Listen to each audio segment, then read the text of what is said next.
So there's something about the human condition that makes us distractible, that makes us constantly look for other things.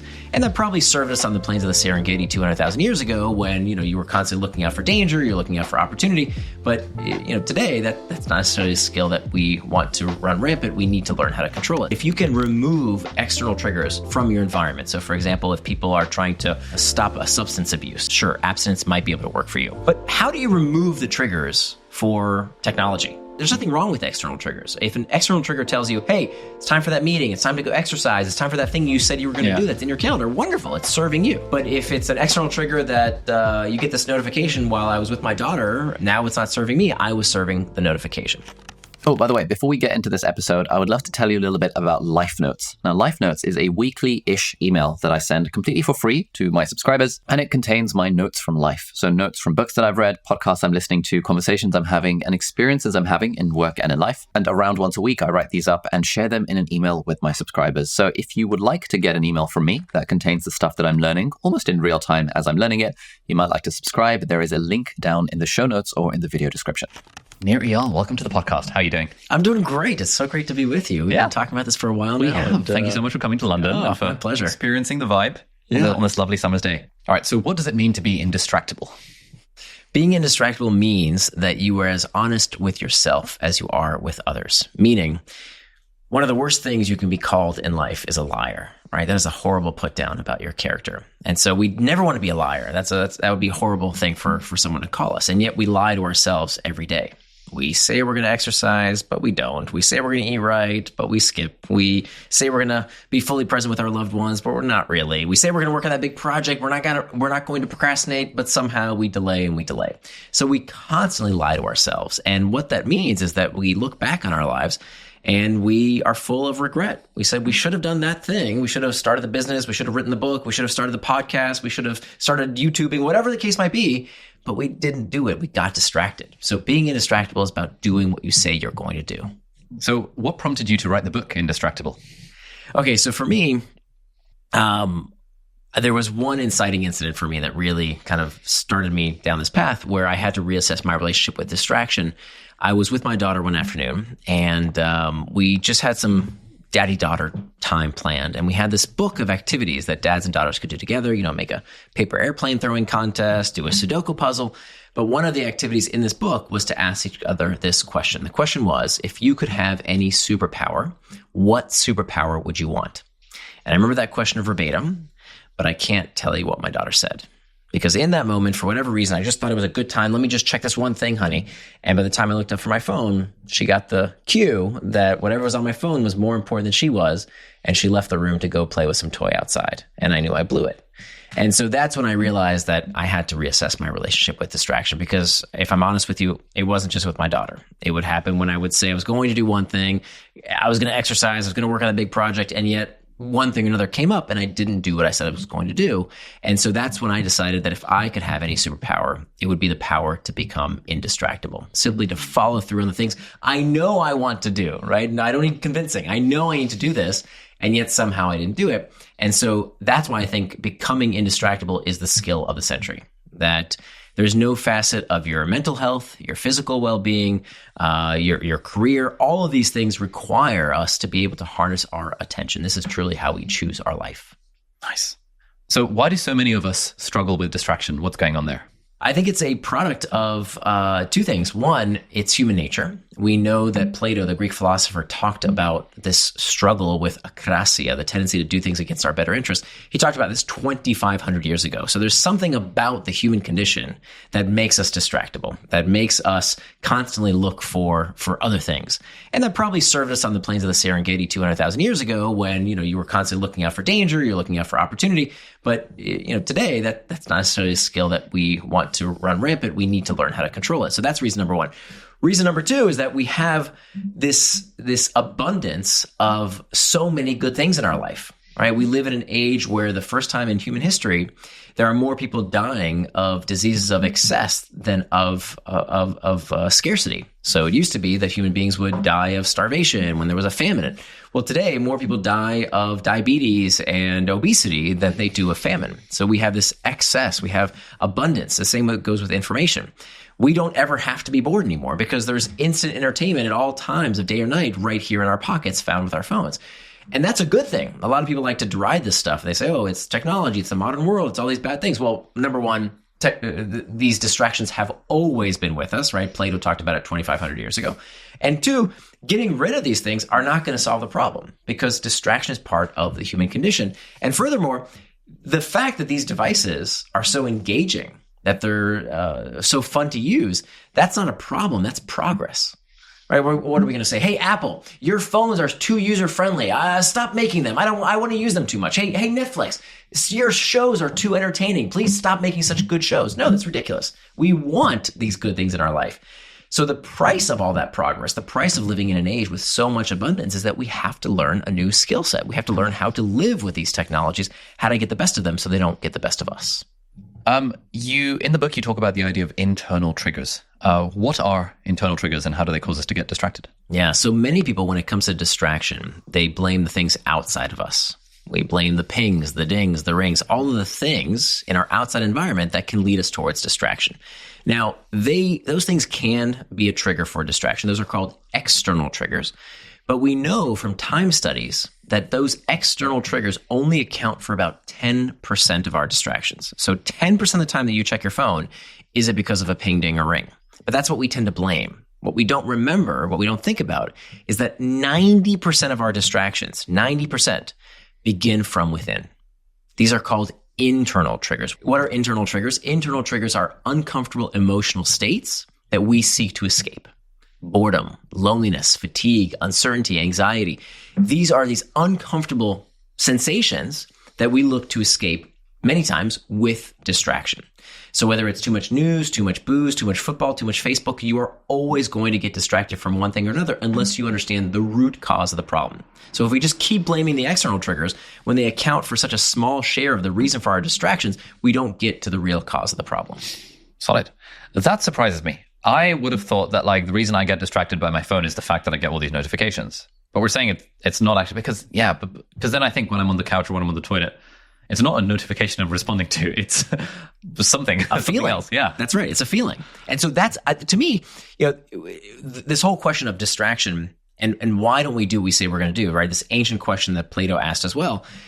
I think it's a fascinating question. If we know what to do, why don't we just do it? Right? We all know what to do. And today, you could say, okay, well, maybe in generations past, our grandparents had a shortage of information. If you wanted to know how to do something, you had to go to the library or ask some expert. Today, it's all here, right? Google it. It'll tell you what to do. And who doesn't basically know what to do? We know if you want to get in shape, you have to eat right and exercise. If you want to have better relationships with your family, you have to be fully present with them. If you want to do well at your job, you have to do the things that other people aren't willing to do, right? We know this stuff. You have to do the hard work. We know, but we don't do it.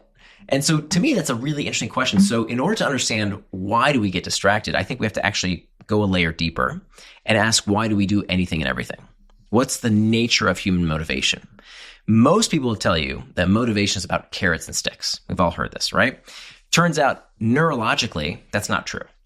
That neurologically, the way the brain gets us to act is not through carrots and sticks per se, but rather everything is about the desire to escape discomfort.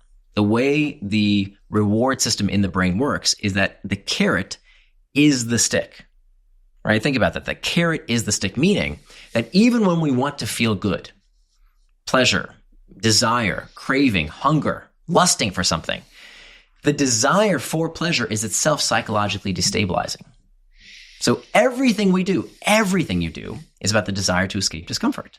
So that means if everything you do is about the desire to escape discomfort, that must therefore mean that time management is pain management. Money management is pain management. Weight management is pain management.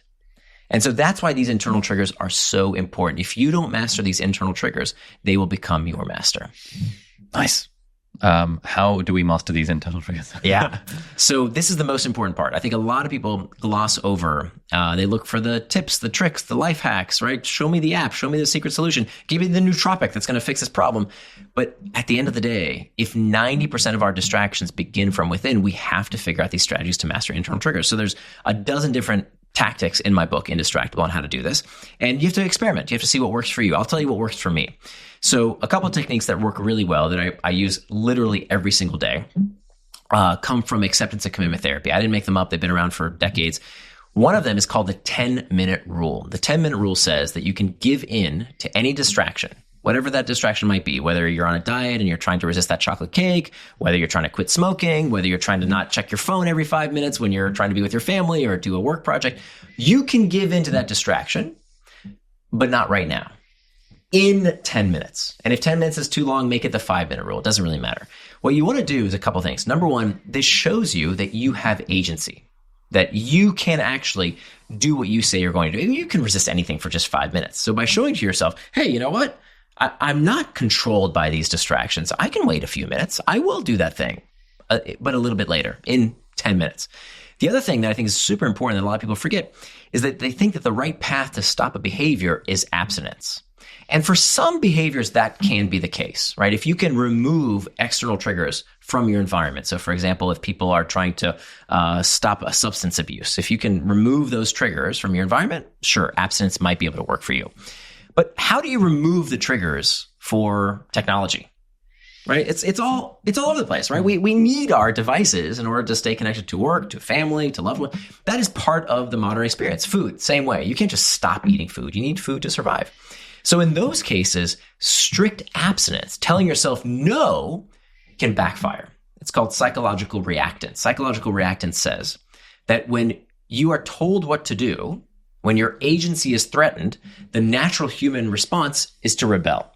So when your mom told you, oh, it's raining outside, put on a coat, and you said, don't tell me what to do, or your boss tries to micromanage you, that feeling of being controlled, that's reactance. Now, the crazy thing is that the human brain will elicit reactance even when we are telling ourselves what to do.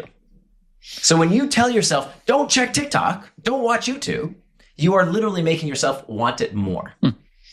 So instead, to disarm psychological reactance, a much better approach is to say, hey, I can do whatever I want. I'm a grown human being. I can make my own choices. I choose to delay this by 10 minutes. I will do that thing in 10 minutes. Now, what's the next step? When you do that, you want to explore that internal trigger with curiosity rather than contempt. A lot of people, they beat themselves up. So when people think about distraction, we find that they fall into two buckets, two categories. We have what we call the blamers, and then we have what's called the shamers. The blamers, they blame things outside themselves. They blame technology. They blame the news. They blame the modern world. They blame all this stuff outside of them. Those are the blamers. And that's futile because you're not going to change that stuff, right? People have always been distracted by things happening outside them. So that's not an effective strategy. The other category is what we call the shamers. They take it on the inside. That's what I used to do. Oh, there must be something wrong with me. If I was a real writer, I wouldn't have this urge to constantly get distracted. Maybe my brain is broken somehow. I would shame myself into thinking there was something broken about me. And of course, shame is a very uncomfortable internal trigger. So what do we do in response to shame? We're more likely to look for distraction to escape the shame that we're feeling.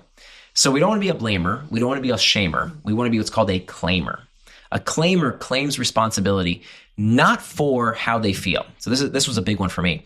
Turns out we don't control our urges. We don't control our urges. People try and control their urges. You cannot control your urges. Think about the urge to sneeze. When you feel the urge to sneeze, it's too late. You already felt the urge.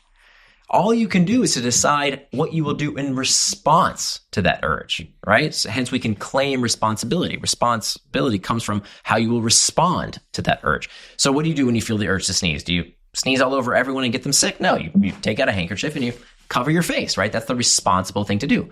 And the same goes for our urges around getting distracted, right? It's not about claiming and blame. It's not about shaming and blaming. It's about claiming responsibility for having a plan for what we will do when we feel that discomfort. So the 10-minute rule allows us to say, okay, I will give into that distraction in 10 minutes. Now, what do you do for those 10 minutes? What I do is I use this technique called surfing the urge. Surfing the urge acknowledges that these emotions are like waves. They crest and then they subside.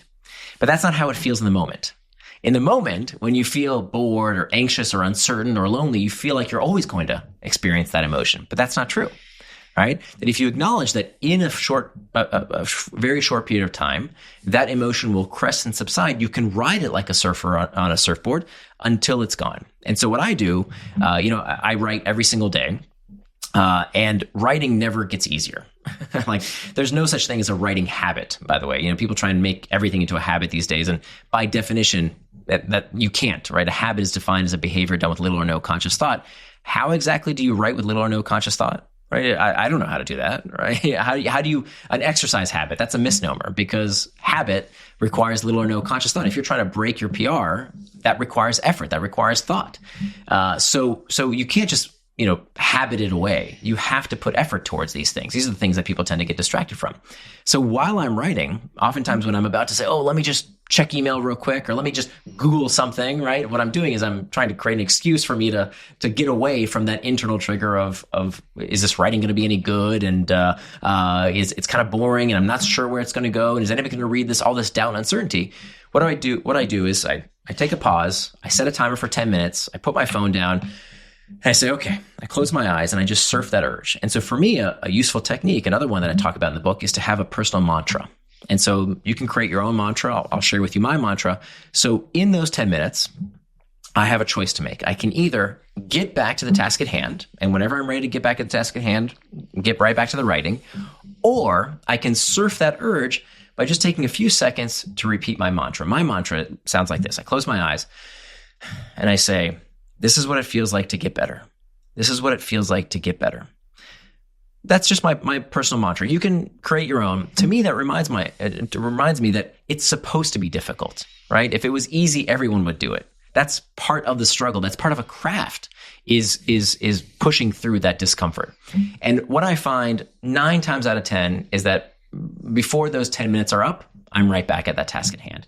And what happens over time is that the 10-minute rule becomes the 12-minute rule, becomes the 15-minute rule, becomes the 20-minute rule. And now you're proving to yourself that you actually do have control, you do have agency over these distractions.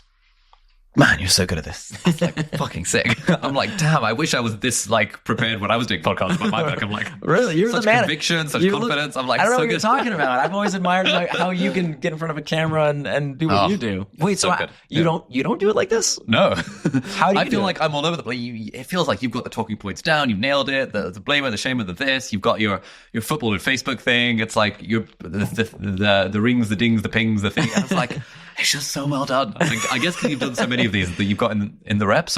But when your YouTube videos sound just as good, if not better. Well, yeah, maybe. Do you edit them to we do a lot of editing in the YouTube videos. Huh. I'm not very spontaneous. I don't know. Maybe it sounds like you're just spouting off genius. Yeah. Okay. Nice. I'm glad to hear it, because it sounded like you were spouting off genius right now. Anyway, is willpower a resource that runs out? Okay. So there is this popular notion that willpower is a limited resource. And this came out of some research done several years ago now around this concept called ego depletion. Ego depletion says that we run out of willpower just like we would run out of battery charge on our phone or gas in our gas tank, that it's a depletable resource. And this got a lot of press because it's kind of a concept people want to believe, right? We want to think, like I used to. I'd get home from work and I'd say, oh, what a rough day. Give me that pint of ice cream. I'm going to sit in front of the TV and just chill out, right? I'm out of willpower. I'm spent. I used to say I'm spent. And so it's kind of a comforting thought. Turns out it was a little too good to be true. So as happens in the social sciences, when something sounds a little bit fishy, what do? We rerun the study. We try and replicate the study. And it turns out that this idea of ego depletion, that we run out of willpower like gas in a gas tank, turns out not to be true. Except in one group of people. There is actually one group of people who really do run out of willpower. They really do spend it up. And those people, and only those people, and this work was done by Carol Dweck. I'm sure you know her work, her wonderful book called Mindset. And she found that the only group of people who run out of willpower are people who believe that willpower is a depletable resource. And so I talk about this in the book, in Indistractable, as a way that we have to reimagine our temperament. that if you believe you are spent, you are. As Henry Ford said, whether you believe you can or you cannot, you're right. And so when you hear people saying things like, we're all addicted to technology and there's nothing we can do, it's hacking our brains. If you believe that stuff, of course, that's the case. And of course, that is exactly what the tech companies want. The tech companies want you to believe you're addicted. The word addiction comes from the Latin addictio, which means slave. So when you say to yourself, I am a slave, I am addicted, I have no more willpower, I'm spent, you're making it true. And so we have to be very, very careful about these labels and make sure that we only adopt the labels that serve us rather than the ones that hurt us. Interesting. So I very much vibe with this. A pushback to this might be, okay, like one of my team members, for example, comes to mind. She always says to me that like, oh, you know, Ali, I don't have time to work on my YouTube channel because after a day of work, I have no energy and I just have to watch Netflix to recharge. And I've always found that a bit fishy. I'm like, do you really? Like, I mean, the work that we do is, it's not like we're coal miners or something. It's not that physically demanding. She's like, no, but I'm just like mentally drained of energy. And she says she has to watch Netflix for 3 hours or whatever it is to recharge. She has to. Okay. I love it when people say, I hear this all the time. They say, you don't understand. I can't, or I have to, or I must, or there's no way. Right? I hear it all the time. I've heard the book was published in 2019. I've heard literally every excuse you could possibly come up with. And whenever I hear one of these definitive statements of I can't or I must or I have to, I always say, okay, well, let's test that a bit. Let's test this.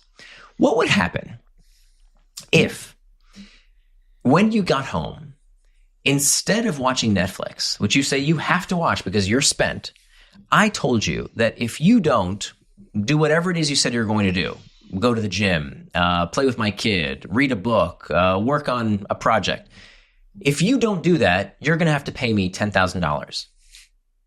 Are you going to do that thing? Of course I am. I'm going to go to the gym. Of course I'm going to work on the video. Of course I'm going to do that thing. Of course. I'm not going to pay $10,000. Okay. Well, what does that tell us? That tells us we've established you can. Now we're just negotiating the price.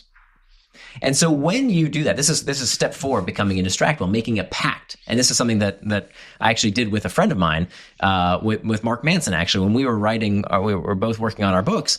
And it took me 5 years to write Indistractable. It took me 5 years to write Indistractable because I kept getting distracted, right? It wasn't until I figured out these techniques, starting from first principles, and adopted them into my own life that I could actually change my life. And today I'm in the best shape of my life. I have a better relationship with my family than ever before. I'm more productive than ever before because I've adopted these techniques. But it took me a long time to dig through all the garbage out there that doesn't work. So once I finally figured out how to become indistractable, now it was time to actually write the book. And I had to practice what I preach. I looked at this technique called making a commitment pact. And I told Mark, I said, look, if I don't finish my manuscript by January 1st, I will owe you $20,000. And we shook on it. You think I paid him the $20,000? Of course not. I finished my damn book. Nice. And think about it, right? We pay coaches and trainers and fitness and diets. And we pay all this money, which is gone. We'll never get that money back in order for other people to hold us accountable. Well, we can do this to ourselves, right? By making this commitment pact, what I call a price pact. It's one of several different kinds of pacts we can make. Turns out we can have our cake and eat it too, except if you're on a diet. You can have the goal. You can get to that accomplishment. You can finish that book. You can do whatever it is you said you're going to do, and you get to keep your money. So as the 4th step, by the way, I do have to give a disclaimer, that technique of setting this pact, you have to do it last. Many people have heard of a similar technique, but if you don't do it in the right order, it will absolutely backfire. If you don't first do step number 1, master internal triggers, make time for traction, hack back external triggers, then prevent distraction with pacts as a 4th and final step, if you don't do it in the right order, it will backfire. But having that type of commitment pact, right? When someone says, I can't, I won't, or it's impossible, always shows you that actually you can. There's just a matter of a price to be negotiated. Why does it backfire? How does it backfire if you do it first? Because the most common cause of distraction are these internal triggers. So if you don't first deal with the internal triggers, for example, so I used to be clinically obese. And exercise has always been a struggle for me. I still to this day, I'm in the best shape of my life at 46 years old, but I've always disliked it.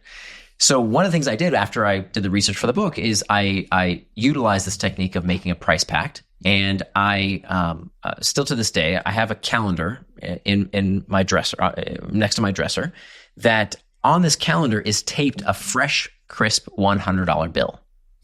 And above that calendar is a little shelf. And on that shelf, there's a Bic lighter. And every day I have a choice to make. It's called the burn or burn technique. I can either burn some calories by doing some push-ups, going for a walk around the block, going for a swim, doing some kind of exercise every day to burn calories, or I have to burn the $100 bill, the burn or burn technique. Now, I've been doing this for 5 years now. I've never had to burn the $100 bill because I just do the damn exercise, right? Because my personal integrity is worth more than the $100 bill. Now, if I hadn't done the first 3 steps, if I didn't know how to deal with those internal triggers of, I don't really feel like working out right now, if I didn't plan the time, if I didn't remove the external triggers that don't serve me, then this technique wouldn't work. So you have to do it last. Nice. So it sounds like you don't buy the idea that mental energy is like a thing. I get home from the day of work. I've been like productive all day at work, and now I feel mentally drained. ... Yeah, I mean, I can prove it to you right now. If you had something interesting, all of a sudden you have energy. How could that be? If the brain is drained of, the theory was that Baumeister, the guy who did the research on ego depletion, was that it's a depletable resource because your glucose is somehow depleted, right? And he's had these studies, which we can't replicate, that if you give people lemonade, somehow they were boosted. Well, it turns out that if you think about it, if the brain is drained of energy, well, then why are interesting and fun things suddenly possible to do? Right. So it turns out, I think it's what we call a nocebo effect, like the opposite of a placebo is a nocebo effect. That when you think something is going to happen, right? When you have an expectation that you're spent, when you have an expectation that you're tired, when you have an expectation that you can't, it's true. This episode of Deep Dive is very kindly sponsored by YNAB, which stands for You Need a Budget. Now, for many people, money is a cause of guilt and anxiety. You're never entirely sure where all your money goes, and you're left feeling guilty about purchases, big or small. Money is often associated with restriction, fear, and uncertainty. But your money is an extension of you in many ways, and it's obviously not ideal to feel so bad about it. Now, YNAB is an app that's helping millions of people change their mindset around money. It's built on 4 simple habits which could transform the way you think about money. These habits are, firstly, give every dollar a job. 2, embrace your true expenses. 3, roll with the punches. And 4, age your money. Now, these habits are actually really simple. Giving every dollar a job basically just means that you plan out the different things you want to spend your money on after you've been paid. Then all you have to do is stick to the plan, knowing that you already have enough to cover everything. Your true expenses refers to those big non-monthly outgoings like trying to buy a car or a holiday deposit. You want to break these down and you want to save in advance so that hopefully you're not hit by a big charge that you were not expecting. And one of the things that I really love about YNAB is their idea of rolling with the punches. Because sometimes life does throw things at you, like a piece of tech breaks and you need to have it fixed, or you get your stuff stolen from the back of your car, like happened to me, or a pipe burst and you have to call a plumber. YNAB helps you set money aside in advance to help cushion you from life's unexpected expenses. They also recognize that we can feel really guilty for spending money. So if you do spend more than you planned, that's totally okay. Just move your money to wherever it's needed. It's yours at the end of the day. And you can even age your money, spend less than you earn, and have a nice stack of saved money waiting for your bills as they come in, not the other way around. In an ideal world, money really shouldn't be scary or stressful for us, and we actually have way more control over our money than we often think. So if you're interested, you can try out YNAB today, and you can see if this approach to budgeting can make a difference in the way that you think about money. So thank you again, YNAB, for sponsoring this episode of Deep Dive. That's really good. I found myself, so yesterday, I had like a big session at the gym with a personal trainer. I got home and I was meant to be going on this like nice restaurant with a few friends for dinner. And there was like an hour to wait between kind of coming back home from the gym and the dinner. And the story I told myself was, oh man, I'm so tired. Oh, I just want to blob out. And then I ended up just like scrolling Instagram or something for like an hour until the dinner. And then the dinner rolled around and I was like perky and fresh. There was no sign of the tiredness. Right. And I was kind of thinking, it's a bit suspicious. It's like, there's no law of physics really that says, like, I wasn't running out of glucose and ATP and stuff, like realistically. Right. Yeah. I had just told myself the story that, I'm mentally fatigued right now, therefore I'm just going to blob out and watch random memes on Instagram. Right. And of course, the more you do that in the past, the more you abide by that expectation, the more likely you are to expect it to occur. Yeah. So the more you come home and say, oh, I can't. Well, now it becomes a pattern, right? Now it becomes a self-fulfilling prophecy. What is a distraction notebook? So a distraction notebook is a way for you to keep track of what took you off track. right? So when you, so one of the things we have to do in order to become indistractable is to be able to identify those internal triggers. Again, that's 90% of our distractions.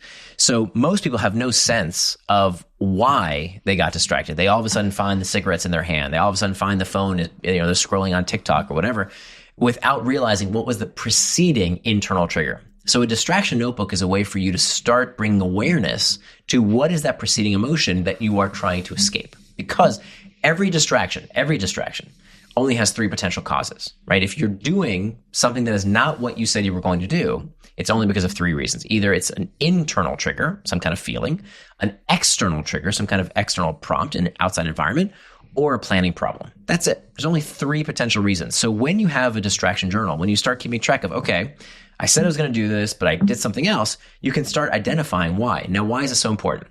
There's a wonderful quote by Paulo Coelho who said, "A mistake repeated more than once is a decision." Such a good quote. A mistake repeated more than once is a decision. So good, right? So the problem is that for distractible people, they keep getting distracted by the same things again and again and again. How many times are we going to complain about YouTube and TikTok and Facebook before we do something? Okay, we got it. You distracted me once. I'm not going to let it happen again. So an indistractable person looks at why they got distracted the first time, and they make sure they take steps today to prevent getting distracted again tomorrow. Now, one of the things that I found really helpful and that we recommend for our students in Productivity Lab is at the end of every focused hour of work, you just do a little 30-second reflection to reflect on how focused was I really during that time and were there any distractions that came up.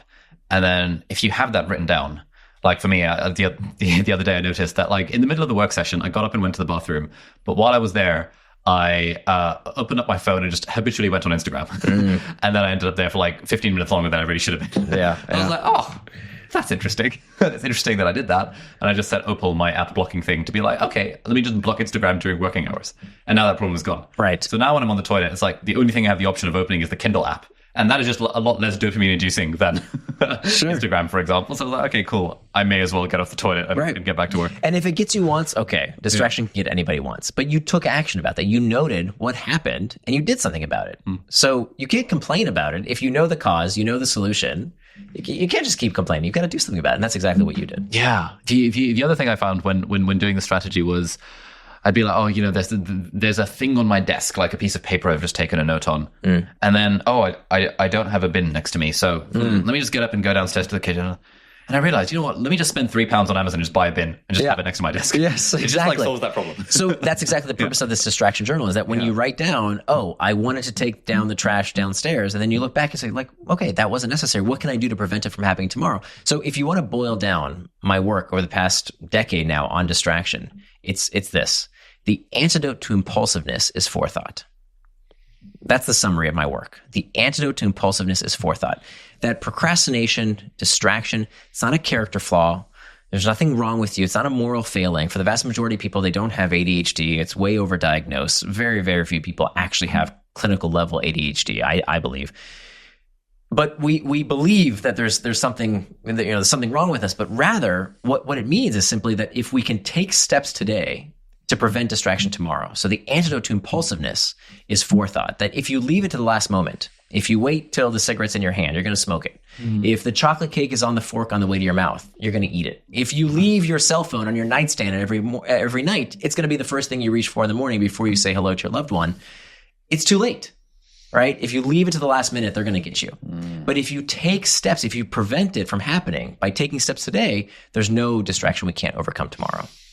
One thing that my fitness coach swears by is that whenever you're going to a restaurant, look up the menu online and decide before you get in advance what you're going to eat. Love it. And I still don't do that, but I really should. Yeah. Or for example, one rule that I have. So for a while, I stopped drinking altogether, and then I brought it back because I missed it, frankly. And so now I have a rule, because we all know how unhealthy alcohol is for you. But now I have a rule. I say I only drink alcohol when I don't pay for it. So if I'm going to a function, if it's a corporate event, okay, fine. I'll, if I'm, I don't know, flying somewhere and they offer it, okay, great. But I have these rules, these heuristics that take out the decision making so that I make sure I do what I say I'm going to do. Well, one of my favorite rules that I've had since I started university was I never watch TV on my own. Nice. It has to be a social activity, otherwise I'm not going to do it. Oh, that's a great rule. That has saved, years of my life. Absolutely. In the last 10 years. And probably, I would argue, probably made the TV watching you do even more enjoyable because you're doing it with somebody. It's like doing a Game of Thrones night, inviting people over, ordering pizza. It's like, yeah, that's the one TV show that I watch in a 5-year period, that kind of thing. Isn't it amazing how we are so generous with our time? Like we give it to all these forms of media, right? We just throw it away. Whoever wants it takes it. Right, whatever stupid thing's happening in the news, some war that has nothing to do with us, thousands of miles away. So, whatever drama or whatever's happening, gossip at work. And yet when it comes to our time, we give it away. But our money, we're so cheap with, right? How much time do people spend? How much effort do people spend protecting their money? We put it in vaults and we clip coupons and we split checks to save every penny. But that's a renewable resource, right? You can always make more money. You can always make more money. You can't make more time. And yet somehow we're very cheap with our time. We're very generous with our time and cheap with our money. And I think it should be the exact opposite. We should be generous with our money and cheap with our time. Love that. Do you ever get accused of like toxic productivity with all of these like rules and stuff? What does that mean? It's like I think it's like a Gen Z thing. One thing, I've often mentioned this, like, I have this rule that I don't watch TV on my own, and people will say, well, that's toxic productivity. You're like being toxic in the way that you're telling people that they shouldn't be able to chill out and they shouldn't be able to relax, and in fact, they should be working all the time. Yeah. And I think it's a bit of a dumb kind of criticism because, like, no, it's not what I'm saying. What I'm saying is that productivity is when you're using your time intentionally. If you intend to watch the TV, watch the damn TV. If you intend to scroll TikTok, but just do what you intended to do. That's right. And by the way, you're sharing what works for you. It may not work for somebody else. They don't have to adopt this technique. But I think my goal is to help people do whatever they say they want to do, right? So if you want to play video games all day, do it, right? You have that right. Who am I to judge how you spend your time? But do it with intent. It's about forethought. If that's what you said you were going to do it and do it without guilt, right? So one of the things I tell people to do is I want you to schedule time for social media. If you find you're using too much social media, that becomes a distraction, right? You're checking TikTok or Instagram when you didn't intend to. It's because it's not in your calendar. Put it in your schedule. I have time in my schedule to go on social media. So I'm not using it whenever I'm looking to escape boredom or insecurity or fear, uncertainty or loneliness. I'm not using it as an escape for an internal trigger. I'm doing it because it's a planned activity. And there's nothing wrong with that. I should enjoy it. So it's not about me telling people what to do. It's about me helping people do the things that they themselves want to do but aren't doing. Love that. Yeah, I've got solo evenings playing PlayStation scheduled into the calendar for Wednesday evenings. Beautiful. So good. And what's great about that, I think very few people have actually experienced what true leisure feels like. Because even when they're supposed to be having fun, right? This is why I hate to-do lists. I hate to-do lists. Because even when you are spending time with your kids or, having a nice dinner or playing a video game, you're thinking about all the things you still haven't left undone. As opposed to a person who time boxes, who says, this is my time to do what I said I was going to do, whether that's playing a video game or meditating or being with my kids or whatever. That's exactly what I said I'm going to do. And everything else becomes a distraction. Nice. Okay, I feel like that segues us nicely into method number 2. So traction time boxing. What is that? Sure. Okay, so let's talk about, let's start a little bit at the beginning with what is distraction, right? So this is important to understand. What does that word even mean? I think it relates to productivity, but I don't know if it's exactly productivity because I'm trying to help people get the things out of their way, right? So much of behavior change is about what you should do. And I think maybe we should focus more on the things that get in our way from doing the things we know we should do. So let's start with what is distraction. So the best way to understand what distraction is to understand what distraction is not. What's the opposite of distraction? So most people, if you say, what's the opposite of distraction? They'll tell you it's focus, but that's not true. The opposite of distraction is not focus. If you look at the origin of the word, the opposite of distraction is traction, right? It makes sense when you look at them next to each other. Traction and distraction, they're opposites. They both come from the same Latin root, trahare, which means to pull. And they both end in the same 6-letter word, A-C-T-I-O-N, that spells action, reminding us that distraction is not something that happens to us. It is an action that we ourselves take. So traction, by definition, is any action that pulls you towards what you said you were going to do. Things that move you closer to your values, help you become the kind of person you want to become. Those are acts of traction. Distraction is any action that pulls you away from what you said you were going to do, away from your values, away from becoming the kind of person you want to become. So this is super important. It's not just semantics because the difference between traction and distraction is one word, and that one word is intent. So as Dorothy Parker said, the time you plan to waste is not wasted time. So there's nothing wrong with scheduling time for video games. That is traction if that's what you said you were going to do in advance. Conversely, and more dangerously, is when people don't even realize they're distracted. So my workday routine used to look like this. I would say, okay, I'm not going to procrastinate. I've got that big project I have to finish. Nothing's going to get in my way. Here I go. I'm going to get started. But first, let me check some email, right? Let me just scroll that Slack channel real quick. Let me just do this easy task on my to-do list, right? Those are productive things. I'm doing work-related tasks. I'm being productive, right? But if it's not what you said you were going to do in advance, it's just as much of a distraction as, playing Candy Crush or something. So it is all about what you said you were going to do in advance. That's traction and distraction. So how do you put this into practice? You cannot call something a distraction unless you know what it distracted you from. So if you have big open white space in your calendar, what the hell did you get distracted from? You can't tell me. Everything's a distraction unless you plan your time. So unlike a to-do list, which is just a register of things you want to have done, when you time box, and I didn't make up this technique, it's been around for a long time. It's called setting an implementation intention. It's the most widely studied technique that far too few people use. It's basically saying, here's what I'm going to do and when I'm going to do it. Now, the difference is that the metric of success, what I added in my book, which is unlike a to-do list, which is about checking cute little boxes. It's about finishing things. That's a terrible metric because you don't control the output, right? You don't control the output. How long is something going to take you? When you're doing a YouTube video, sometimes it takes you a few hours. Sometimes it can take you dozens of hours, probably. You don't always know. What you do know is the input. What's your input? It's time and attention. And so when you budget those things, your time and attention, the new metric isn't, did I finish? The new metric is, did I do what I said I was going to do for as long as I said I would without distraction? Whether that's being with my family, whether that's playing video games, whether that's working on a big project. Did I do what I said I was going to do for as long as I said I would without distraction? Because that is the only way to have a feedback loop.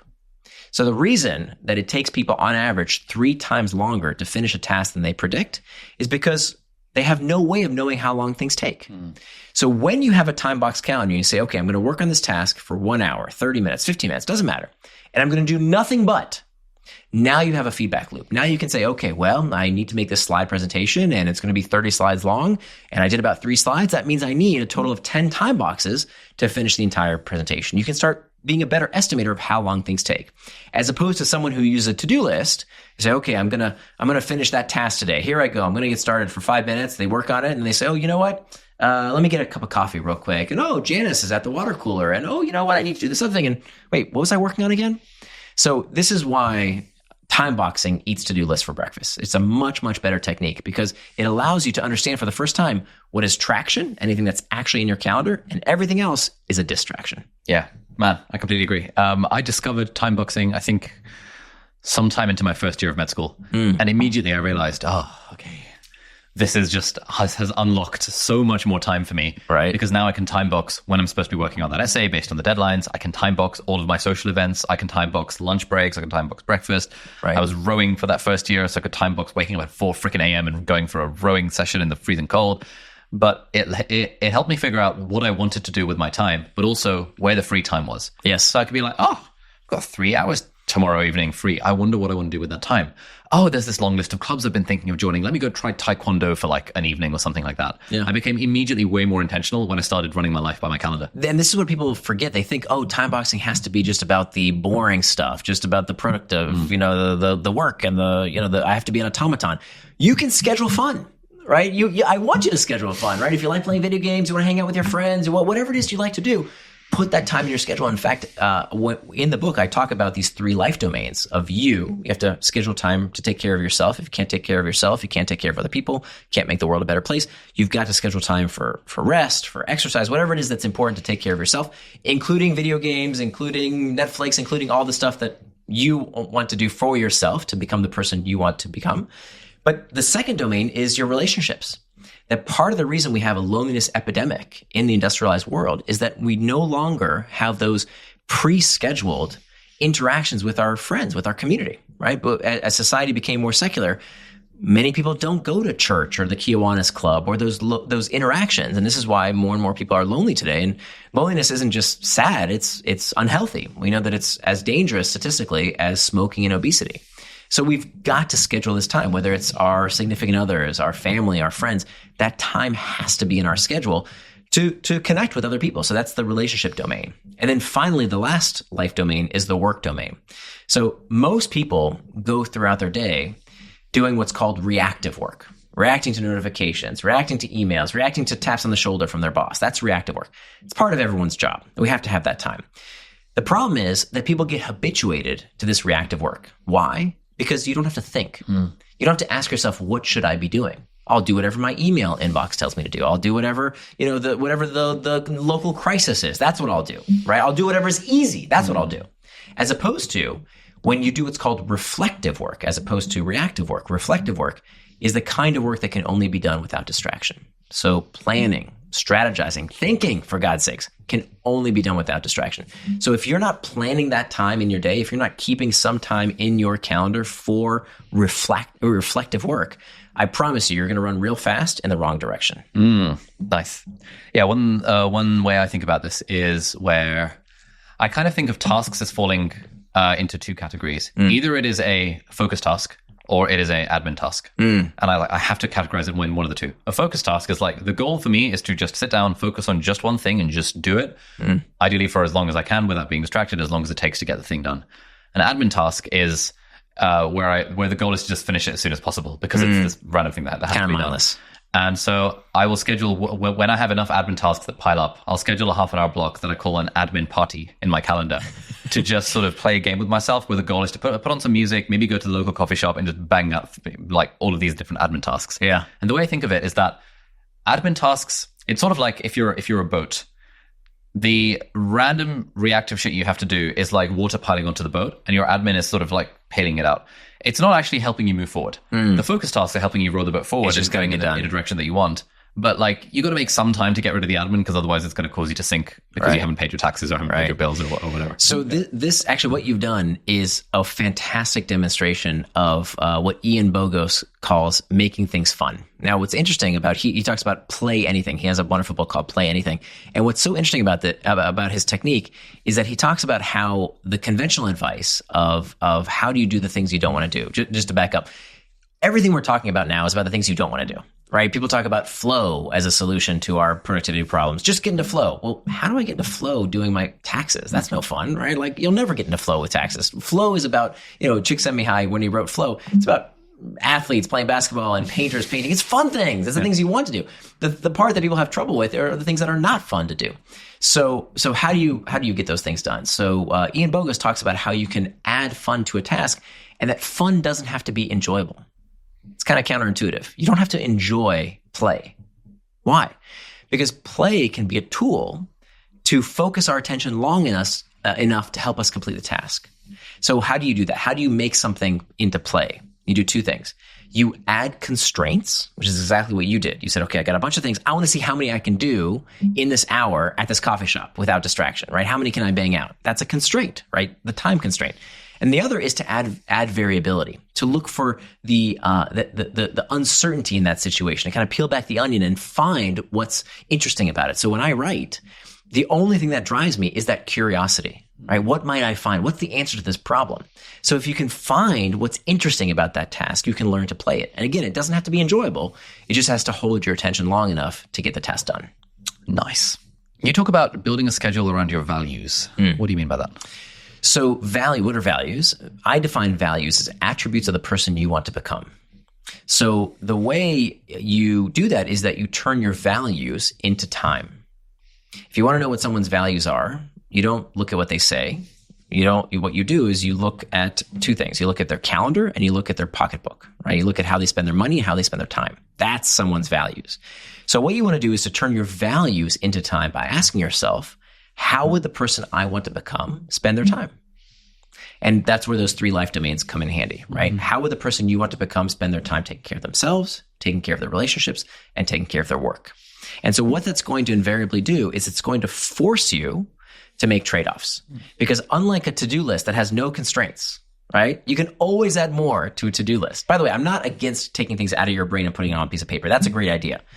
But most people end there. So they've got a million things on their to-do list, and they never accomplished half of them. And then they get home from work every day, and they say, oh man, I was so busy today. I did so much, but look at all these things I still haven't done. And so what does that do to your psyche? If day after day, week after week, month after month, year after year, you have this list of things that you said you were going to do and you didn't do. Loser. So you start this script in your head of, oh, I must not be good at time management, or it's because I'm a Sagittarius, or maybe I have some kind of disorder. It's not that you're broken. It's that this stupid time management technique doesn't work. So what we have to do instead is to turn our values into time by asking ourselves, with the limited time we have, how would the person I want to become spend their time? So you're always going to have more things that you want to do in that day than you have time for. And that forces you to make the trade-offs to say, well, how bad do I want to watch sports on TV versus being with my kids? How much do I want to spend an extra hour of work versus going to the gym? You have to make those trade-offs. But that's the only way to live a life without regret. Because if you don't do that, if you don't decide how you're going to spend your time, somebody's going to decide for you. Your boss, your kids, the media, some distraction is going to take you off track unless you decide in advance what trade-offs you're going to make based on your values. Nice. What apps do you use to help build this schedule or like the to-do list? Do you have like a special stack, or what's your take on the apps? Yeah, very, very special stack. It's Google Calendar, any calendar. Look, the best, and I get this question a lot, like what's the secret app? What's the secret solution? The best solution is the one you use, right? This is what I call talking protein. So you ever go to the gym and you see those two guys, typically guys, and they're in the corner. They're not in particularly good shape. And instead of exercise, they're talking about, bro, should we use the whey protein isolate or should we use the soy protein? Or, they're arguing about details, right? What really matters is to do the exercise, work out if you want to get in shape. The protein, what kind of protein you use, that's details. So what kind of tool you use is not as important, right? Tactics are what we do. Strategy is why we do it. So it's much more important that you understand traction, distraction, internal trigger, external triggers, the Indistractable model, that picture. If you can engrave that in your brain to understand, hey, if I'm not doing what I say I'm going to do, why, right? Which one of these 4 steps is missing? Is there an internal trigger? Is it a planning problem? Is it that hacking back external triggers? Or is it having a pact in place? Using those 4 tactics, anyone can become indistractable. Nice. To what extent do you recommend I should have 24/7 time boxed? Yeah, I think that's a great idea. Yeah, I mean, that's what I do. Yeah. I'm just wondering, it's like... I think it's a great idea. I mean, I think it helps you enjoy every moment more. Yeah, it's like I've got my wake up time box, my sleep time. It's like walk in the park first thing in the morning, do this podcast, everything. Me too. And by the way, it's you can absolutely change it.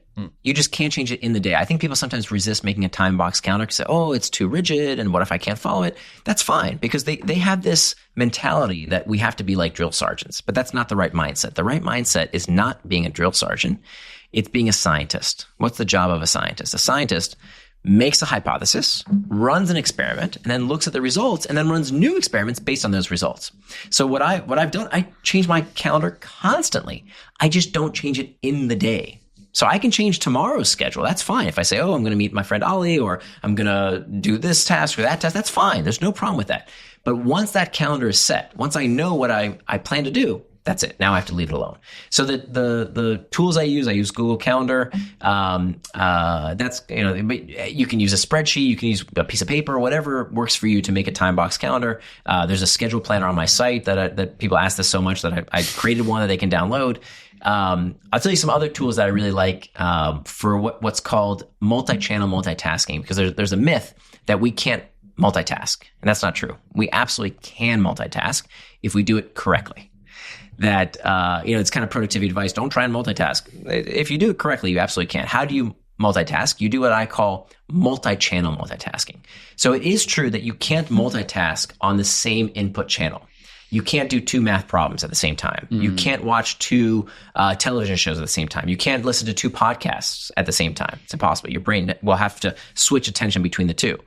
But what you can do is you can mix the channels. So for example, when I'm in the gym, the reward for going to the gym is that I get to listen to podcasts. Or in my case, I use an app called Pocket that reads articles to me. They have this wonderful text-to-speech service. I'm not affiliated with them. Wonderful way to kill 2 birds with one stone. I'm not reading articles online. I have a very strict rule. I never, ever read articles on my desktop. I only read them through this Pocket app. And it reads it to me so that I can do something else healthy, like taking a walk or exercise. Yeah. So it's like doing a walking meeting. Yeah, absolutely. Like I'm on a phone call with Angus, my general manager, while walking around the park. That's right. And it's like multi-channel multitasking. But if I was trying to have 2 meetings at once, that's That's right. That's right. A bit tricky. What is schedule synchronization? Okay, so this is a fantastic technique. It's one of my favorite techniques. A schedule sync solves this problem that I hear all the time, which is, okay, I'm indistractable. I read the book. I'm doing the techniques. I'm indistractable, but my boss is not.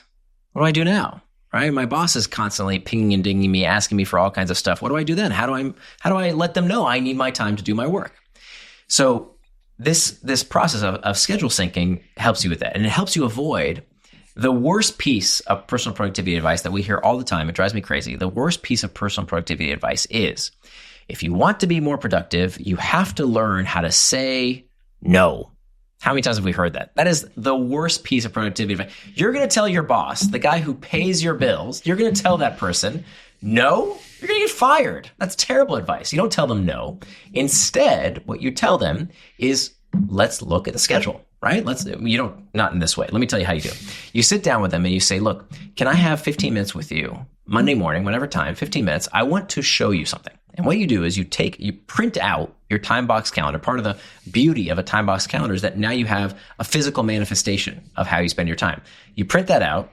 You show them your time box calendar. You say, okay, boss, here's how I'm going to spend my working hours. Here's this meeting you asked me to attend. Here's when I'm going to spend time doing email. Here's time when I'm going to work on that big project you asked me to do. And then you say, okay, boss, here's this other list of things you asked me to do. Okay, here's all the things you asked me to do that I'm having trouble fitting into my schedule. And now you're asking your boss to do their most important job. Your boss's most important job is to help you prioritize. That is the most important job of a manager, right? So you're not saying no, you're saying, please help me prioritize. What on this list is more important than what I currently scheduled? And your boss will kiss the ground you walk on. 100%. Right? Yeah, I'm just like, right? Every boss what a breath of fresh air. Right? Yeah. We're all wondering, what are you doing all day? How are you spending your time? And we don't want to ask you what your schedule is because we don't want you to think like we're micromanaging you. So if you proactively do this, if you manage your manager by doing this schedule sync, every time they're going to say, you know what, that meeting, that's actually not that important. But this task over here, that's super important. Can we swap that out? So by having that transparency, by doing this weekly schedule sync, it's incredible. It solves so many problems. By the way, it also works really well in the home. So my wife and I have been married now for 23 years. And we used to have these terrible fights a few years ago before I wrote Indistractable around how I wasn't pulling my weight. And by the way, this is something statistically is very common. This is going to be no surprise to any married woman, but it turns out that women, even in 2024, take on a disproportionate share of household responsibilities. Okay, even in marriages where both people work outside the home, that's still the case. And that was certainly the case in my household. I didn't realize it, but my wife would tell me, "Hey, Nir, the stuff's got to get done, right? You got to feed our daughter. We got to take out the trash. We got to do all this stuff. Like, you need to help out more." To which I would say, "Honey, if you need me to do something, just ask. What's the problem? If you need it, don't get all upset, right? Don't get emotional. Just tell me what you need." And I didn't realize that what I was asking her to do was yet another job. Now she had to be my camp counselor, right? Telling me to clean up. So now what we do, we never have these fights anymore. This has been such a game changer for our marriage. Now every week, Sunday nights, 8 p.m., it's in our calendar, we have a schedule sync. We sit down together. She brings out her time box calendar. I bring out my time box calendar. Takes us maybe 10 minutes. And now we know, okay, who has to do what when? Okay, my daughter needs to be taken here then, and we need to make sure that dinner is made by this time.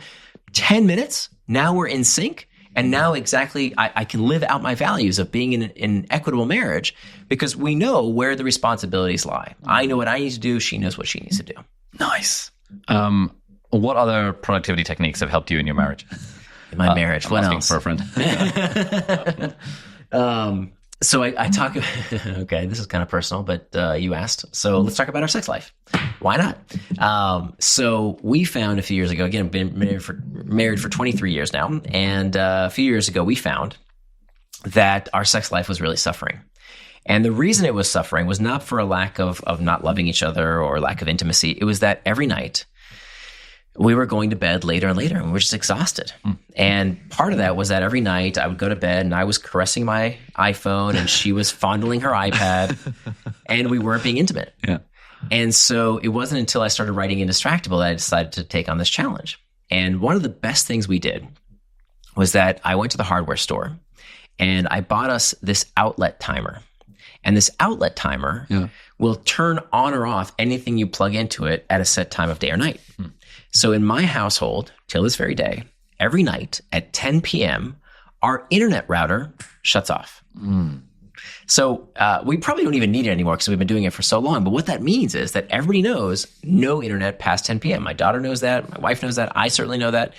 So as opposed to checking email till the wee hours or scrolling social media or watching YouTube videos or whatever, hey, got to wrap everything up because 10 p.m. the internet's going to shut off. And so that's called an effort pact. Now, it's called an effort pact because it takes a bit of effort. It puts some friction in between you and the distraction. Now, could I still get on the internet? Of course I could. I could use my cell phone. I could unplug the internet and then, take out this timer and replug it in. But that takes work. That takes effort. It proposes this minute of mindfulness when I say, wait a minute, do I really need to stay online here? Or is it time to go to bed and maybe be intimate with my wife? Love that. That's great.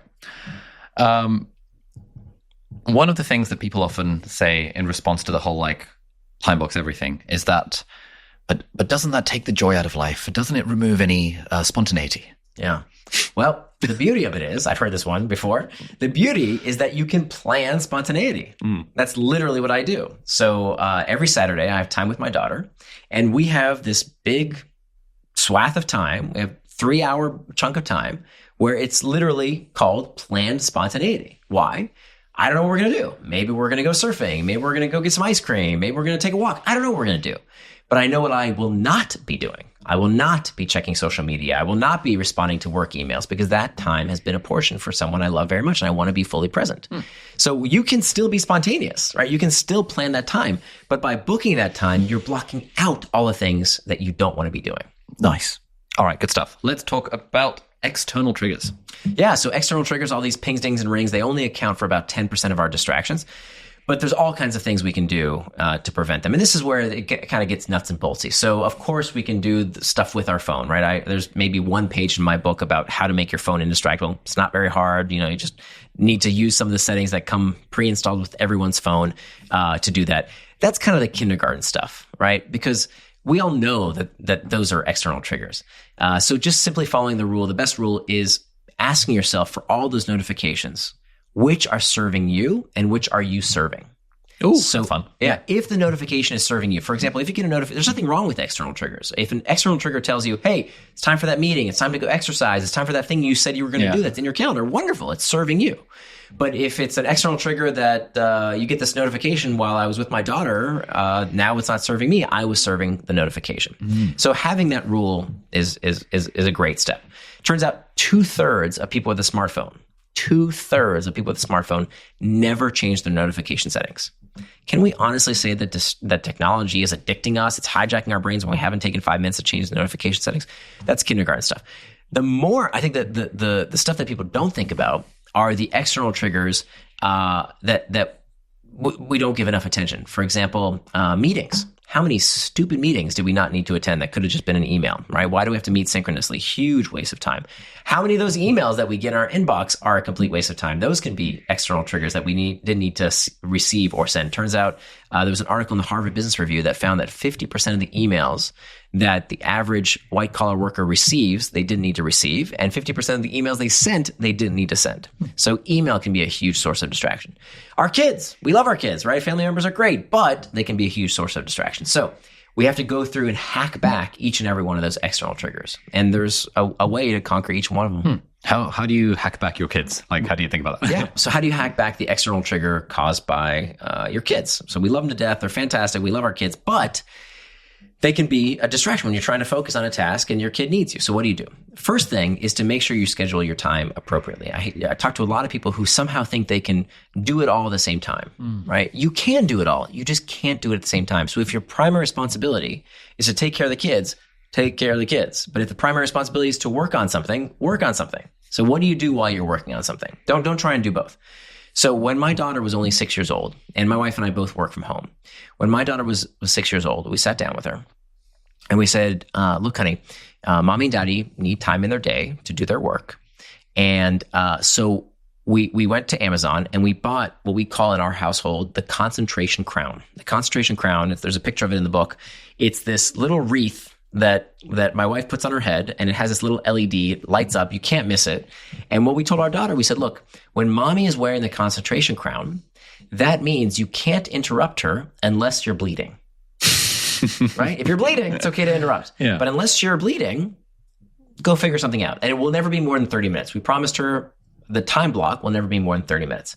So what we're doing is interrupting the interruption, right? That frankly, if you're on your computer, your kid doesn't know what you're doing. Are you watching a YouTube video and you can be interrupted, or are you doing a work call and you can't be interrupted, right? So by interrupting that interruption, we're giving them that grace to give them a cue to not interrupt you, right? So if you're lucky enough to have a door in your room that you in your house that you can close. So I got a little a little label that I put on the hook for the door so that she knows, okay, I'm indistractable at the moment.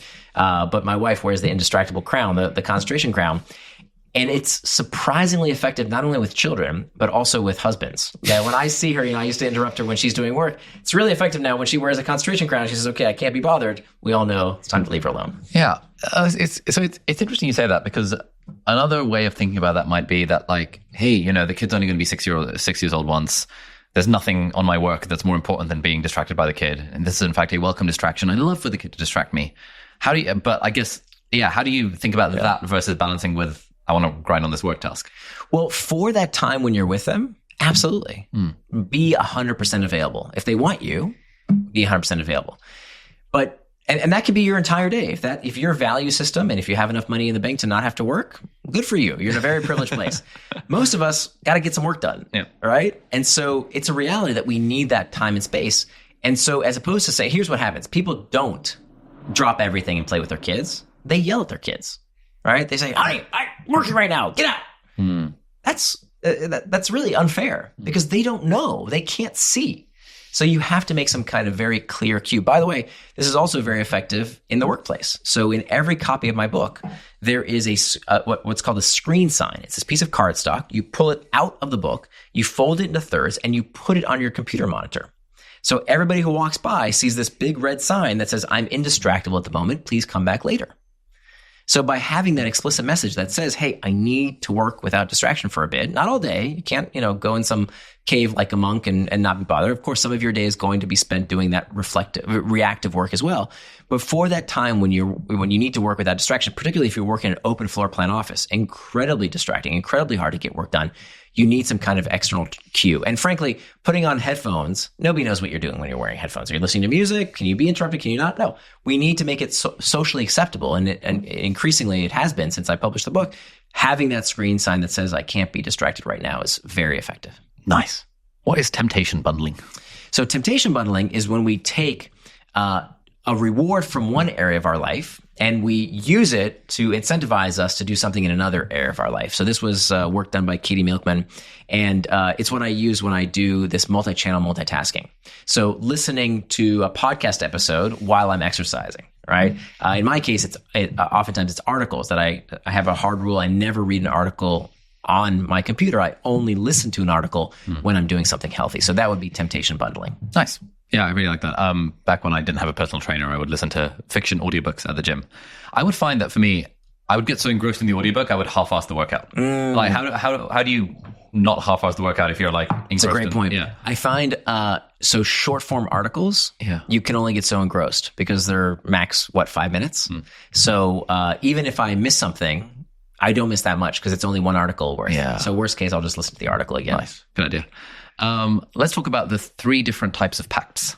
Pacts. Okay. So we have price pacts, effort pacts, and identity pacts. So price pacts is when there's some kind of monetary disincentive for going off track. So if you're making a bet with someone and saying, okay, I'm going to finish my book. And if I don't finish my book, I'm going to pay you a certain amount of money. The burn or burn pact I made with myself, and I'm going to burn that $100 bill unless I decide to do some form of exercise. That would be an example of a price pact. An effort pact is when there's some bit of effort, some friction in between you and the distraction. So some kind of effort effort, something that is makes you pause and reflect on whether that task is something you really want to go off track or whether you want to stay. Sure, like unplugging the PlayStation or something like that. Well, the timer, for example, right? Unplugging the outlet timer. And then an identity pact is actually the most powerful of the three. An identity pact is when you give yourself some kind of moniker.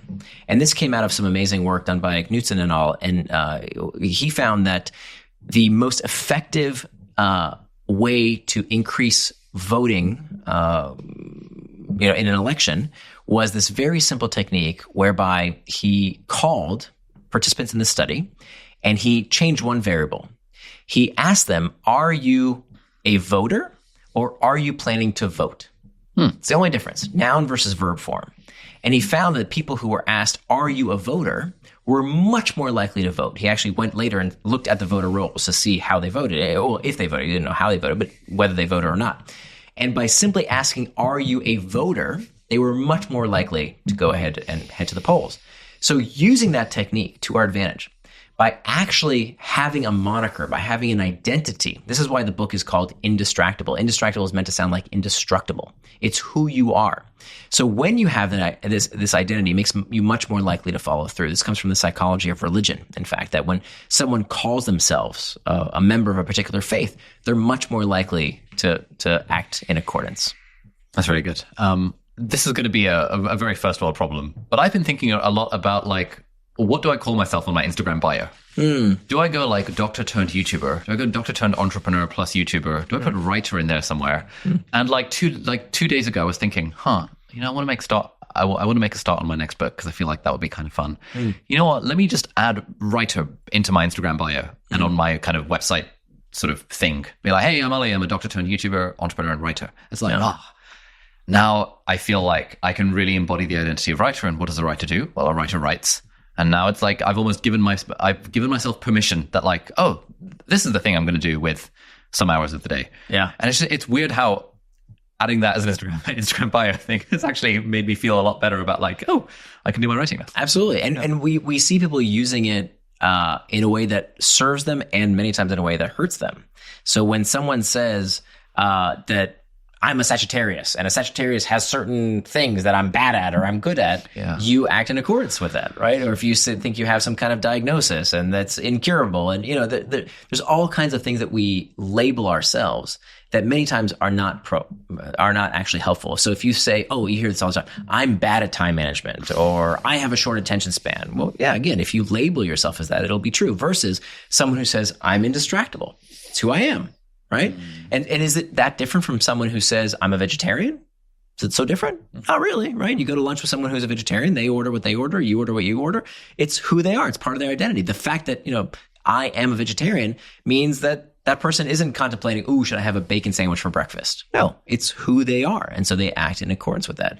And so it should be the same when it comes to being indistractable. You know what? I'm sorry. I don't respond to notifications every 30 seconds because I'm indistractable. Or you know what? If we're going to have lunch together, let's be both present in body and mind. Let's put our phones away because I'm indistractable. Oh, that's really cool. I remember a few years ago, there was a friend of mine who asked something. We were talking about like learning languages or something, and I just sort of threw out the phrase, "Oh, I'm not very good at languages," and then I was like, "Hold the fuck up." Who says? How did that thought come into my? And I was like, "Oh, it's because when I was in like year 8." I got like when the groups were set in terms of ability, I was like in the middle group, and I was in the top group for everything else, but I was in the middle group for French. And I realized like 15 years later that had come back to give me this narrative that I'm bad at languages. I was like, no, I'm not going to accept that. Right. Of course I'm not. But like, if I want to learn a language, I'd learn a freaking language. Yeah. Of course.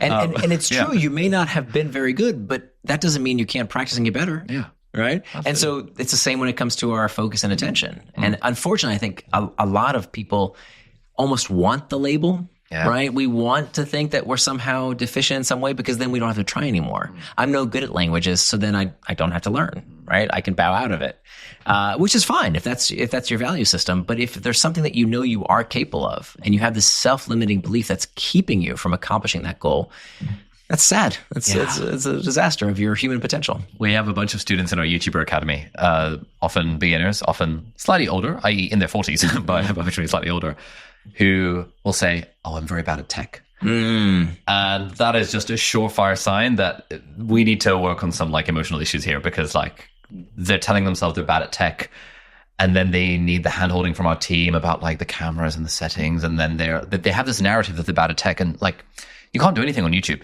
if you have the self-professed belief that you are bad at tech. Right. And so that's a big part of what we're trying to work on when we're doing like accountability calls. To be like, no, Johnny, be like, I don't think you're bad at tech. Like, you know, you managed to figure out how to do your job. You managed to figure out how to drive.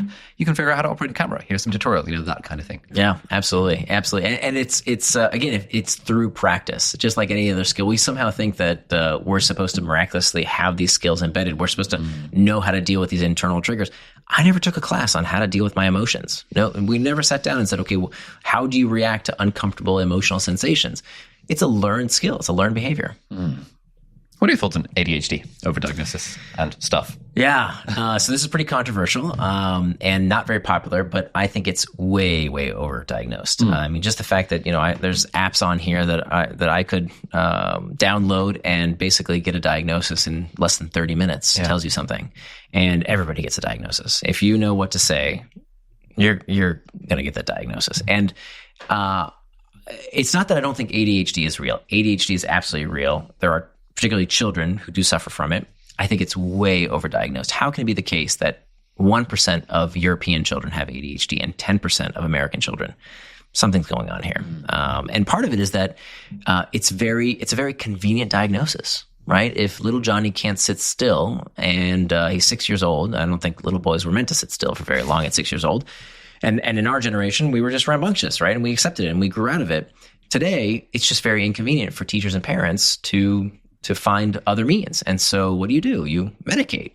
And I think not only is that very dangerous from potential side effects, it's also, it casts a die of saying that to solve my problems, a pill is a solution. And I think that that's potentially very dangerous. So it's not that I'm against medication. It's not that I'm against ADHD. I think, though, we always need to try skills before pills. That pills should be what we do after we've tried the non-pharmaceutical interventions, right? Simple things like learning to deal with uncomfortable emotional states, planning our day, removing external triggers. This is not rocket science, right? We can all do this. And then if that stuff doesn't work, okay, now let's look at some perhaps pharmaceutical interventions. Particularly when I think it comes to adults. I mean, there's a lot of controversy around adult ADHD. That it turns out that particularly when it comes to thinking that it's incurable, that it's a state you'll have for the rest of your life. Well, look, if I can fix the symptoms, haven't I cured the disease? Right? If you're no longer, you're a doctor, right? Like if you're not exhibiting any symptoms, it's at least in remission, you could say, right? Sure. And so wouldn't we want to try that? Wouldn't we first want to say, like, look, let's use these techniques? And many ADHD coaches now use my book, Indistractable, in their coaching practice. The book wasn't written for people with ADHD, but it's been very helpful to those folks as well. And if they are able to reduce their medication, stop their medication altogether, and their symptoms are alleviated, well, it can be, I think, a curable disease. Yeah, this is something I really want to look into, because every single psychiatrist I've ever spoken to and asked this question to says, oh yeah, way overblown in terms of overdiagnosis. Yeah. I was like, ooh, that's interesting. But the public hates hearing that. That's what they never want to say it, like on the record. I'm like, you get. I'm sure if you post this, you will get. I'm not sure it's even worth posting, because you're going to get so much hate because it's not a diagnosis; it's an identity. It's an identity. People think that having ADHD is like being a particular race. That it's you're born with it. And that's what I am. And I don't know if that's true. I'm not going to claim to know if that's true. But even if it is true, why would you believe that's an inhibiting factor? Why would you succumb to that? Because what happens is when you think, I can't focus, it's because of my ADHD. You're focusing on the ADHD rather than getting back on the task. So it's like, this idea of a senior moment. Someone loses their keys and they think, oh my gosh, it's a senior moment. Well, it's because you're thinking about the senior moment that you're not finding your keys. So you're taking up that cognitive bandwidth to actually pay attention to the thing you should think through. So it's just not helpful for most people. I think it oftentimes hurts rather than helps. Not that we shouldn't try and, if it is a problem, if it is something that is a challenge, the worst thing you can do is to say, oh, I probably have undiagnosed ADHD. At least go get a diagnosis to know one way or the other, rather than carrying around this belief that really may not even be true. Nice. Final thing I wanted to ask you about is a bit more of a sort of selfish question. How do you make time for writing amidst the other things that you want to do with your life? Yeah. This is something that I'm currently struggling with like business commitments and all this stuff. And it's like the videos and the podcast and the business stuff. And it's like carving out time for writing, which always feels like it's never urgent, because it's like, I don't need to write another book like ever, but like I kind of want to. Yeah. It's like one of those projects that's like, I don't know, important, but not urgent in the slightest. Yeah. Any tips? So I think there's different seasons to writing a book. And I think the best, so I have a friend in Hollywood who I went to college with, who's been in Hollywood forever. And he never made his big break. He's never gotten any, super famous roles. And I asked him, I told him, I was like, you've been doing this for like 20 years now. Like at what point do you find a different profession? And he says, the only reason you become an actor is because you can't do anything else. And I think that applies to book writing. For most authors, it's not going to be profitable, right? It's not a good idea if you think you're going to make lots of money being an author. The same with a startup, right? If you think you're going to get rich on your startup, you're just bad at math, right? You have to do these things because you want the thing to exist. You want to birth this. Yep. So if you're going to start a company, do it because you want a certain product to exist in the world. You want to use that product. If you're going to write a book, it's because you want the answer to this question that's burning. Don't write a book because of what you know. Write a book because of what you want to know. That's why I write. I mean, personally, that's my experience. I always write books because of what I want to know. I never have the answer in advance. It's a journey. And sometimes I don't write the book because I find the answers not that interesting. Yeah. But if I do publish a book, it's because I have this burning desire. So in that early stage, only do it because you have to, right? Because it keeps gnawing at you to get the answer to this question. So with Indistractable, I read everybody else's book on the topic, and it still didn't solve my problem, right? Saying, well, get rid of your technology, stop using email. That's not really practical. It didn't work for me. So I needed to really start with bare bones on what is distraction and dive into the psychology of the problem to really fix it for myself. Then at some point, after you have tons and tons of information, tons of research, at least, again, this is all autobiographical, your mileage may vary. I had so much information, so many anecdotes, so much research, so many things.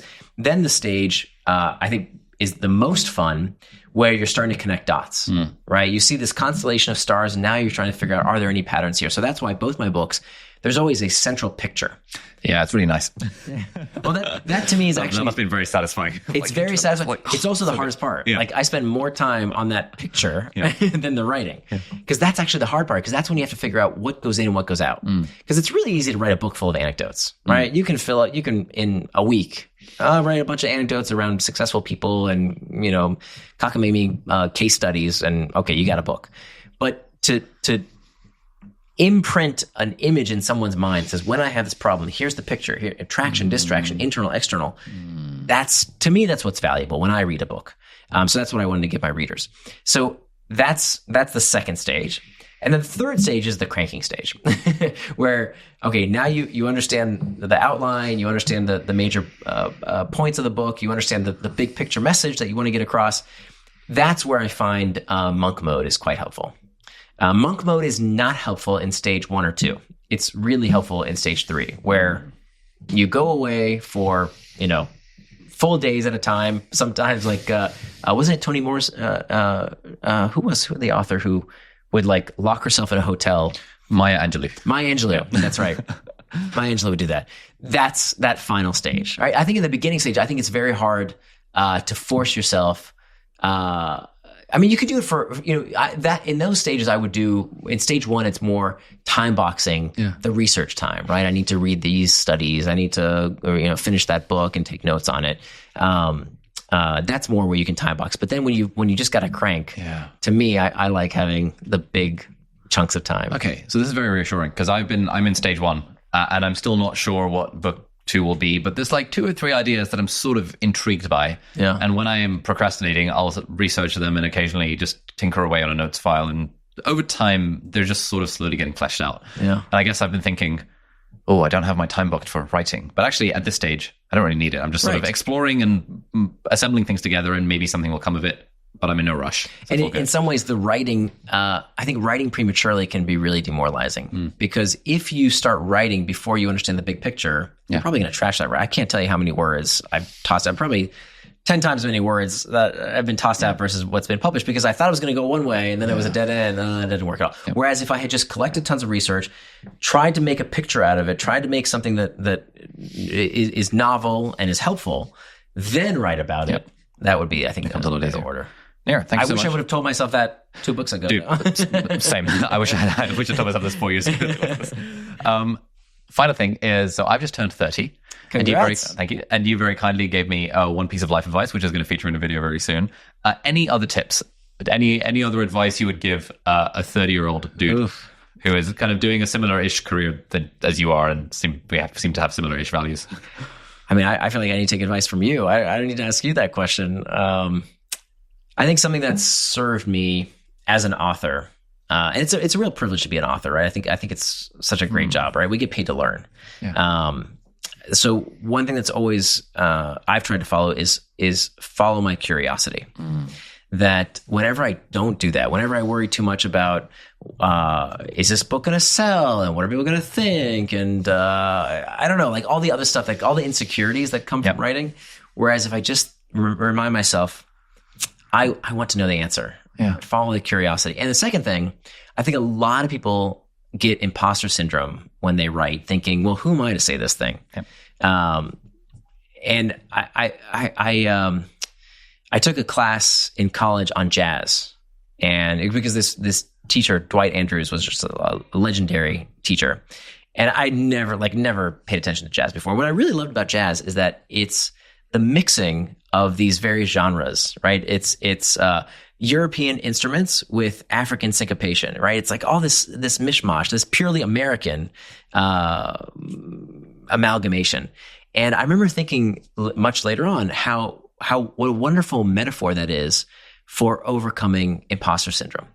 That yes, the topic you're writing about may have been written about before, but nobody's written about it in your way, with your background, with your experience. You're making jazz, right? You're taking maybe some stuff that's already been out there, but invariably, when it's mixed with your story and your perspective, it has to be novel. And so that helps me always when I'm like, well, who am I to say this? So, well, it's going to be different. It's going to be nice. It's not going to be the same. That's cool. Thank you. And finally, any fiction book recommendations? Fiction recommendations, or books, TV shows, movies. I'm trying to more intentionally use some of my time for downtime, and I'm like, what recommendations can I get from friends for interesting media? Well, nonfiction book that I always recommend that I think deserved more attention is Rory Sutherland's book Alchemy. Oh, I started reading that. Great book. Yeah, I had him on the pod a few years ago. Oh, yeah? So I sort of skimmed through it to do the research, but I should read it properly. It's a great book. I really like that book. If you're interested in marketing and fantastic book. I'm trying to think, what are some favorite fiction books? What was that book I just finished that Derek Thompson actually recommended in New York? I just finished it. Wellness.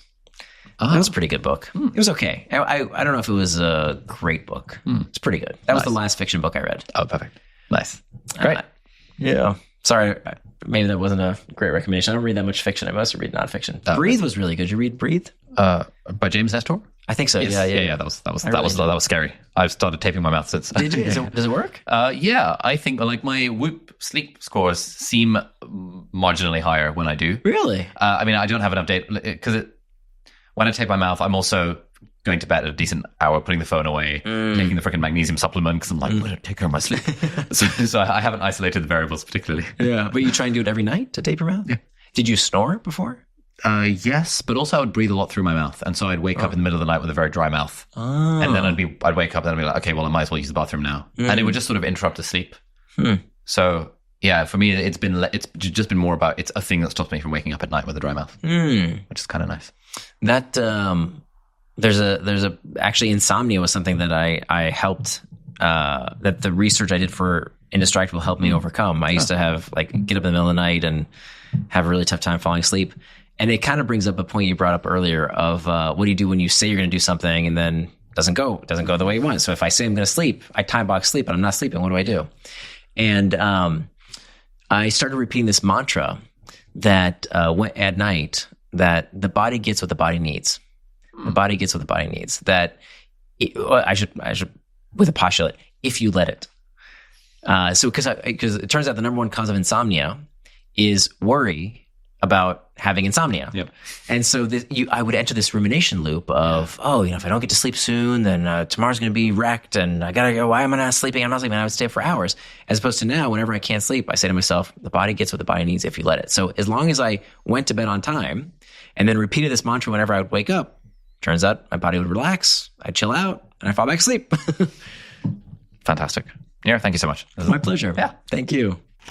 All right, so that's it for this week's episode of Deep Dive. Thank you so much for watching or listening. All the links and resources that we mentioned in the podcast are going to be linked down in the video description or in the show notes, depending on where you're watching or listening to this. If you're listening to this on a podcast platform, then do please leave us a review on the iTunes store. It really helps other people discover the podcast. Or if you're watching this in full HD or 4K on YouTube, then you can leave a comment down below and ask any questions or any insights or any thoughts about the episode. That would be awesome. And if you enjoyed this episode, you might like to check out this episode here as well, which links in with some of the stuff that we talked about in the episode. So thanks for watching. Do hit the subscribe button if you aren't already, and I'll see you next time. Bye-bye.